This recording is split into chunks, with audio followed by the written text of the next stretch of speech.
India സാമ്പത്തികമായി ലോകത്തിലെ മുൻനിര ശക്തികളിലേക്ക് വളരുകയാണ്. നമ്മുടെ നഗരങ്ങൾ വികസിക്കുന്നു, കൂറ്റൻ കെട്ടിടങ്ങളും മെട്രോ ട്രെയിനുകളും വരുന്നു. എന്നാൽ ഈ സാമ്പത്തിക വളർച്ച സാധാരണക്കാരൻ്റെ ജീവിത നിലവാരത്തിൽ പ്രതിഫലിക്കുന്നുണ്ടോ? ദി വയർ പ്രസിദ്ധീകരിച്ച പുതിയ റിപ്പോർട്ട് പ്രകാരം ഉത്തരം അല്പം ആശങ്കാജനകമാണ്. സാമ്പത്തിക വളർച്ച ഉണ്ടെങ്കിലും ഇന്ത്യൻ നഗരങ്ങളിലെ ജീവിത നിലവാരം മോശമായിക്കൊണ്ടിരിക്കുകയാണെന്നാണ് ഈ റിപ്പോർട്ട് ചൂണ്ടിക്കാണിക്കുന്നത്. എന്തുകൊണ്ടാണ് ഇങ്ങനെ സംഭവിക്കുന്നത്? ഈ റിപ്പോർട്ട് വയ്ക്കുന്ന പ്രധാന കാരണങ്ങൾ ഇവയാണ്.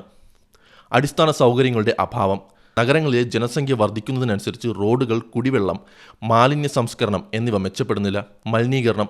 ലോകത്തിലെ ഏറ്റവും മലിനീകരിക്കപ്പെട്ട നഗരങ്ങളിൽ ഭൂരിഭാഗവും ഇന്ത്യയിലാണ്. വായുമലിനീകരണവും ജലമലിനീകരണവും നഗരവാസികളുടെ ആരോഗ്യത്തെ ഗുരുതരമായി ബാധിക്കുന്നു. ഭവന ലഭ്യത. സാധാരണക്കാർക്കും താഴ്ന്ന വരുമാനക്കാർക്കും താങ്ങാൻ കഴിയുന്ന രീതിയിലുള്ള വീടുകൾ നഗരങ്ങളിൽ കുറവാണ്. ഇത് ചേരികളുടെ വ്യാപനത്തിന് കാരണമാകുന്നു. ഗതാഗത കുരുക്ക്.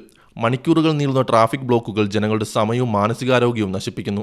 GDP വളരുന്നതുകൊണ്ട് മാത്രം ഒരു രാജ്യം വികസിച്ചു എന്ന് പറയാനാവില്ല. ജനങ്ങളുടെ ക്വാളിറ്റി ഓഫ് ലൈഫ് അഥവാ ജീവിത ഗുണനിലവാരമാണ് പ്രധാനം.